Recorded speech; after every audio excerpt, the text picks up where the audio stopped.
It's Terry Ford, 105.7 The Fan. Tony Pennington, OriolsHangout.com.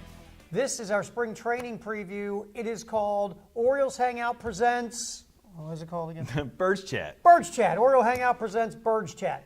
All right, so Tony, where we're at now is that we've never been here as Oriole fans, ever.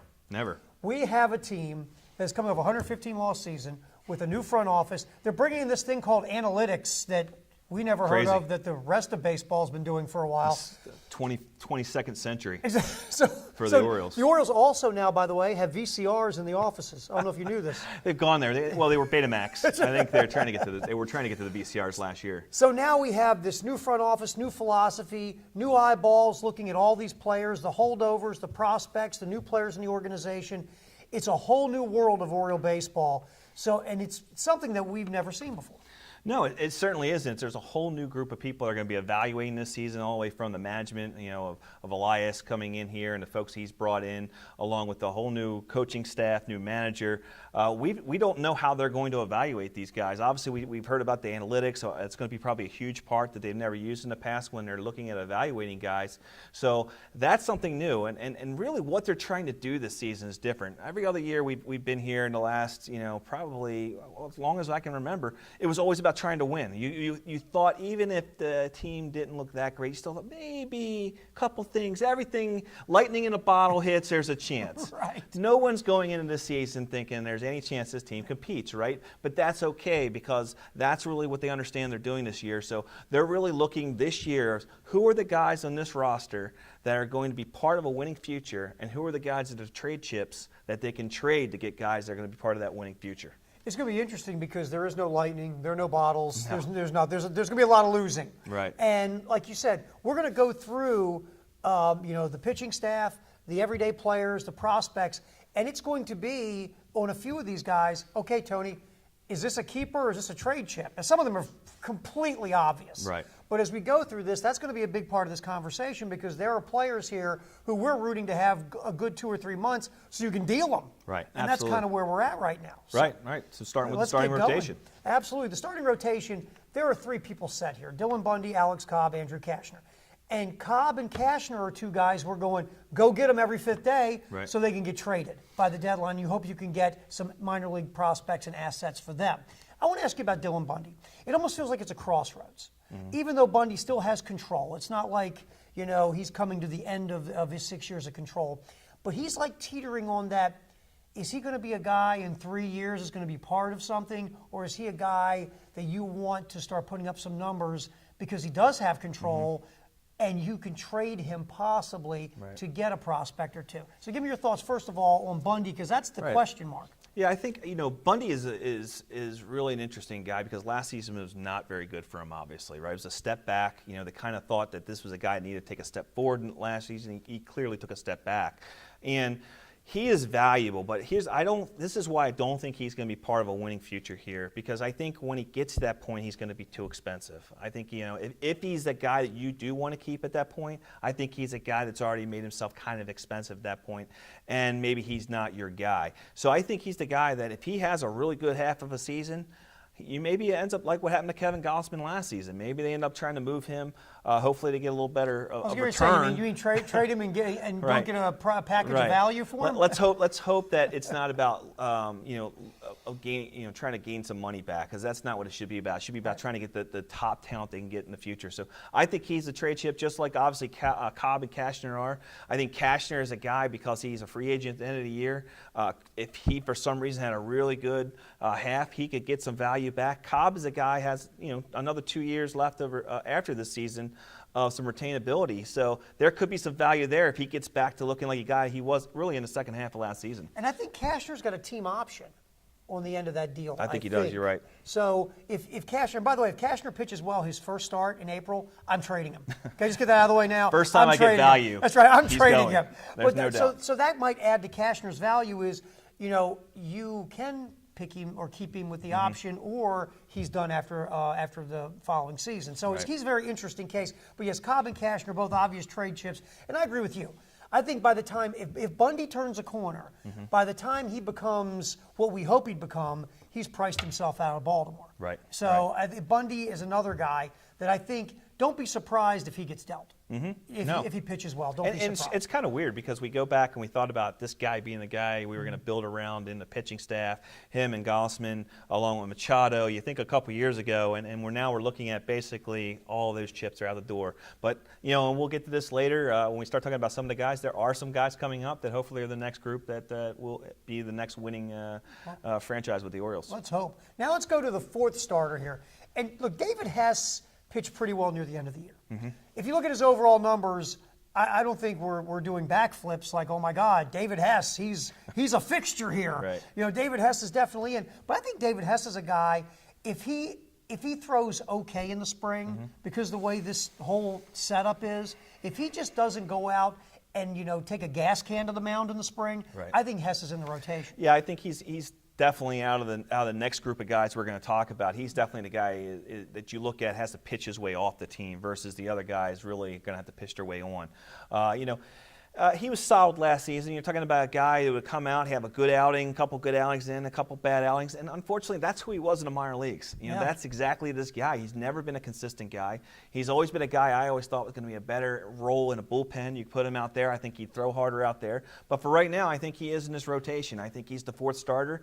I think he may at some point have to decide whether he's going to go with that slider, he's going to go with that curveball, because I think some days one's better than the other, and then maybe if he focuses on that, he has a better chance. He's got a good changeup, and the fastball's got decent velocity. Not a ton of movement on that pitch is what so he needs to be able to spot that. But he's a guy that I think is definitely going to get a number of starts unless he implodes. Well, and the thing about him is that maybe analytically they'll go to him and say, David, quit throwing this because it doesn't work. Throw it like Colin McHugh in Houston. The pitcher, hey, you got a really good breaking ball. Your fastball's a disaster. Let's start throwing the good pitch more and quit throwing the bad pitch. Maybe they can unlock something analytically with David Hess. But if they can't, my thought is, David Hess has the fourth spot in this rotation now, but this time next year, he might be, like you said, a bullpen piece once they start improving. Sure. And I think that's ultimately where you hope he ends up, because if he is, I think he's going to be he could be a very strong pitcher out there. So I think that could be a good plan. All right, so the fifth spot. How's your arm? I don't know. How's your arm? I think anything left in there? I have another 15 years before. I might have been a chance. I don't know. Let me ask you this. You're right-handed, right? I was. What's your velocity left-handed? About the same as, let me see, who is he? About the same as Josh Rogers. Honestly, no, I'm just kidding. Josh Rogers at least touches 90. So the fifth starter spot, we're trying to say, this isn't what you call a bevy of pitchers that make you tingly. Let's just put it that way. You got Jeffrey Ramirez and Josh Rogers and Johnny Means, Luis Ortiz. I didn't know Gabriel Ynoa still existed. Gabriel Ynoa is still around. He's a non-roster invitee. Why not? And then we have some prospects we'll talk about here in a minute, guys who, two of them came over in the trades in the middle of last year, and one is a guy that you're just happy to give him to the ballpark in one piece. So we'll get to those in a minute. But first, the fifth starters between Ramirez, Rogers, Means, Ortiz, and Ynoa. I mean, just give me your thoughts there.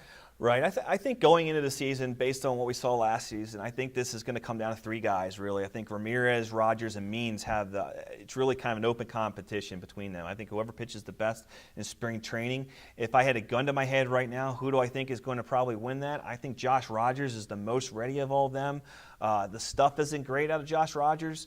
The reason why he wasn't in our top 30 prospects, he was still eligible. He just wasn't a guy that we feel is going to be a long-term major leaguer. It doesn't mean he doesn't have some ability. He moves the ball around. He's got decent command. He's shown an ability to pitch. He's that pitchability lefty guy, right? Your prototypical swing starter kind of guy. It's just, again, I think it's going to depend on how his stuff plays as the longer he's out there, and I'm not sure how that's going to do. These other guys, John Means, really had a great season last season in AAA, really brought his game up. We saw the velocity tick up a little bit with him. He was in the past, he was 89, 91. Now he was a pretty solid 90, 92, touching 93, 94 on occasion. Shows a good slider, and as he has a decent change as well. So he could be a guy to come in. We saw Jeffrey Ramirez last season. We saw him good, and we saw him bad. Yeah. We talked about Hess. I think he's very much in that same role. I think he's a guy that's much better out of the bullpen, maybe kind of a long guy, a three-inning guy, your mop-up guy. I don't think he's a high-end guy, but I think he's definitely his competition. And there's other two guys we talked about. Luis Ortiz, he is a prospect. He's our number 12th ranked prospect. I think he's a guy the Orioles are going to want to try to put down in AAA and get more experience, though. But if he comes in, blows everybody away, he could very well be a guy. You know him. We, right? Unfortunately, yes. He missed basically all last season with a shoulder injury. He pitched, I think, like 2 times in Bowie in June, and just he had to go back out and rehab again. Supposedly he's healthy. Again, he's an arm. I don't really think he's in the starters competition, but he's a starter, so we kind of talked about him a little bit. Yeah, hey, go back to Ortiz real quick. Here's a guy that was a former first-round pick, right? So he's got stuff, but he's no longer with his original organization. Right. So, I mean, I've heard stuff where he's not the hardest worker in the world. You won't be seeing him doing CrossFit, right. They say. And this is one of these guys, I'm not saying he's at a crossroads, but don't you look in a mirror if you're Ortiz and you've been traded now? Isn't it time for a little come to Jesus to say, if I get in shape and take this seriously right. and start like working hard and changing my habits? Because I do have a major league type arm. Right. I mean, obviously he has a lot of work to do, but isn't this a guy that's first of all got to get out of his own way to make himself, put himself back on that prospect radar like it used to be? Am I wrong? No, I mean that's a lot. That's the reason why 2 organizations basically have given up on him. Right. I mean, at the end of the day, is this a guy with a lot of talent who is not being able to sustain that success throughout a season because some of it they believe is because of not being in shape and not being able to keep himself in shape during a season. So it's something that he's going to have to figure out. There's some stuff in there that's good. The fastball, the slider has been plus at times. This is a guy, when you watch him pitch, you can see him at times go, he kind of looks like a guy. And then there's other times you see him, you go, he looks kind of like a AAA guy. So it's just going to depend on who he is, and I think that's all part of why he's part of this competition as it gets going. I'll tell you this, if he doesn't kind of get it together, he'll be a gas station guy. Right. Before it's over with. All right, let's get to the prospects that you could be looking at possibly through this season. If not at spring training, maybe after June 1. Right. Guys you might see. Dean Kramer, Dylan Tate, Hunter Harvey. I think Dean Kramer is the guy that's got the most chance of being up in the major league level at some point this season. I think he's a guy that really came on for a lot of people last year. We have him all the way ranked number 4. We were really excited about what we saw from him. He's definitely a guy most likely going back to at least AAA, if not AA, to start the season. But he's a guy that definitely, when he gets that June, July, if they need a guy and he's really pitching well, I think you could see him up there. Dylan Tate, I'm very interested, and I think we'll talk about him a little bit later, more about how the Orioles are going to develop him. And Hunter Harvey, again, you spoke to it earlier. It's all about health with Hunter Harvey. I think without a doubt he's going back down to AA to try to stay healthy for a season. So Hunter Harvey is a guy that obviously we'd be focusing on if he can get healthy. He's the if he can get healthy guy. Right. Now, real quick, let's go to the bullpen because it doesn't seem like it's for the most part, we don't know the roles they'll be in, but there are a bunch of guys it feels like are going to be there with Miguel Castro and Richard Blyer and Tanner Scott, Paul Fry, Jimmy Yacobonis, and our boy Pedro Arahu, possibly the bubble guy. Talk about the bullpen real quick. Yeah, I mean, obviously we know that the given is Michael Givens is going to be the closer. After that, there's really a lot of guys that you go, all right, I think Castro and Blyer and Scott and Fry, maybe even Yacobonis, kind of have jobs that they're going to have to pitch their way out of, right? I think those are kind of guys you look at as they pretty much probably have a job as long as they don't implode. Arahu, you need 17 days to keep him on a roster so you can it satisfies his Rule 5 commitment. I think they're definitely going to do that. I don't see why you invest this long and not keep the guy. There's some things there. So I think he's a guy that's going to be there. And then you got those other guys that we haven't really talked about yet that are probably in the running, guys like Cody Carroll, Evan Phillips, who came over in the Braves deal, who I wasn't too thrilled with after watching him. I wasn't too thrilled with Cody Carroll, considering he throws 90-some miles an hour either. And then lastly, we always talk about Mike Wright Jr., the perennial guy who they always talk about.